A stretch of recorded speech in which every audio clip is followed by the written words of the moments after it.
Sejarah Prabu Kian Santang merupakan bagian dari cerita tentang berkembangnya Islam di Indonesia. Kian Santang menjadi terkenal terutama di daerah Banten, DKI Jakarta, dan juga Jawa Barat bersama Pangeran Cakrabuana dan Syarif Hidayatullah. Meski begitu, banyak penulis-penulis sejarah yang ragu akan keberadaan ketiga tokoh tersebut. Hal ini karena ada beberapa kerancuan dalam kumpulan sejarah yang ada, seperti misalnya adanya penyamaan antara Fadilah Khan dengan Syarif Hidayatullah.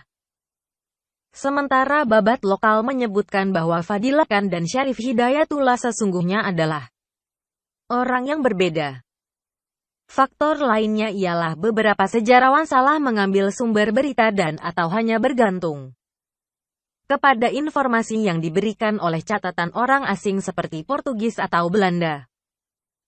Sejarah kisah hidup Prabu Kian Santang. Berbagai versi sejarah hidup Kian Santang. Sejarah Prabu Kian Santang dimulai ketika ia lahir pada tahun 1315 dari Prabu Siliwangi dan salah satu prameswarinya yang memiliki nama Dewi Kumalawangi atau Nyi Subang Larang.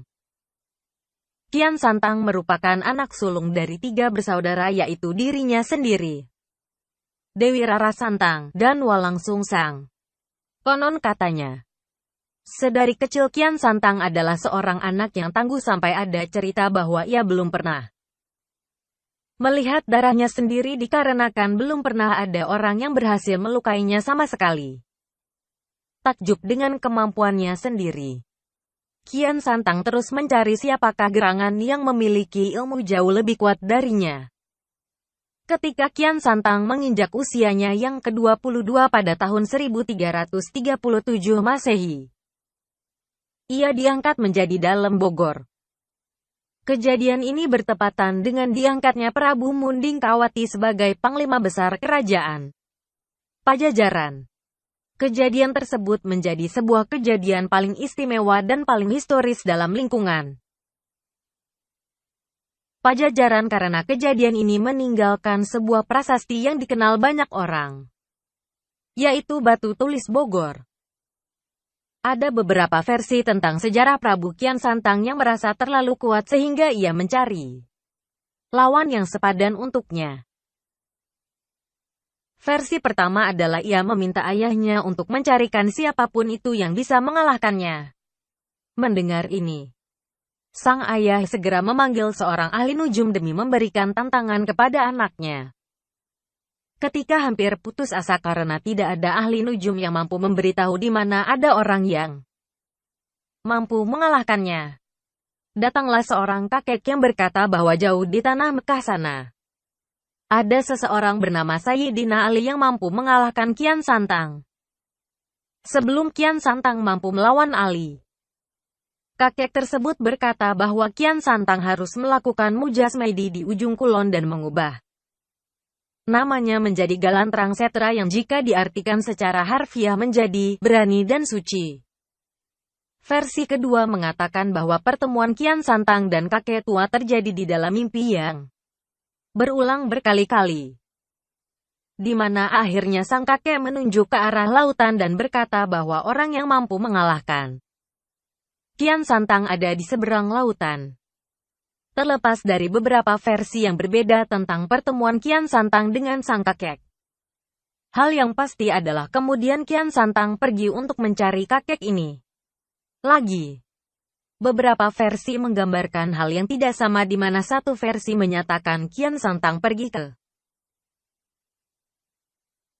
Mekah dan yang satu lagi hanya mengatakan bahwa Kian Santang pergi menyeberangi lautan. Ketika akhirnya tiba di tempat tujuan, ia tidak langsung bertemu dengan orang yang bernama Ali tapi harus tersesat di antara keringnya padang pasir sebelum akhirnya bertemu seorang kakek tua. Pertemuannya dengan sang kakek ini ada dalam semua versi cerita. Dan hal yang ditugaskan oleh sang kakek sebelum mengantarkan Kian Santang bertemu dengan Ali juga sama, yaitu Kian Santang harus mencabut sebuah tongkat yang ditancapkan ke tanah. Lagi-lagi sejarah Prabu Kian Santang mengalami perbedaan versi ketika satu versi menyatakan gitu. Kian Santang mengaku kalah. Kakek yang meminta tolong untuk dicabutkan tongkatnya adalah Ali. Sementara versi lain mengatakan bahwa Ali kemudian datang untuk mencabut tongkat tersebut setelah sebelumnya membaca bismillah. Terlepas mana yang terjadi, Kian Santang kemudian memeluk agama Islam dan kembali pulang ke Pajajaran dengan sesekali pergi ke Mekah untuk belajar lebih dalam tentang agama tersebut. Penyebaran Islam oleh Kian Santang. Awal mula niatan penyebaran Islam oleh Kian Santang adalah ketika ia pertama kali kembali ke Pajajaran dan menceritakan tentang keislamannya pada Prabu Siliwangi. Bukannya senang, Prabu Siliwangi malah kaget dan menolak ajakan anaknya untuk masuk Islam. Karena hal ini, Kian Santang kembali menekuni Islam di Mekah dan baru kembali setelah 7 tahun. Begitu kembali, ia mencoba untuk pertama-tama menyebarkan ajaran agama yang baru ia pelajari kepada masyarakat sekitar. Mengingat ide agama Islam yang membawa keselamatan di dunia dan di akhirat, masyarakat Pajajaran dengan senang hati menerima agama baru tersebut. Baru setelah banyak masyarakat yang menganut Islam ia berani memutuskan untuk kembali mengajak ayahnya menganut agama yang ia ajarkan. Mendengar berita bahwa Kian Santang telah kembali, Prabu Siliwangi yang harga dirinya terlalu tinggi memutuskan untuk pergi dari kerajaan daripada harus diajak untuk masuk Islam. Setelah kabur dengan sebelumnya menghancurkan kerajaan, Prabu Siliwangi sempat beberapa kali terkejar oleh Kian Santang. Tapi ia tetap tidak tertarik untuk masuk ke dalam agama Islam.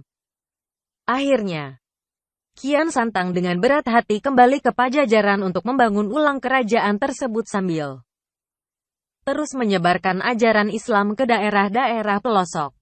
Karena hal inilah, ketika kita membicarakan tentang berkembangnya Islam di daerah Jawa Barat, kita tidak bisa melupakan sejarah Prabu Kian Santang. Jangan lupa berlangganan di Heru Junior.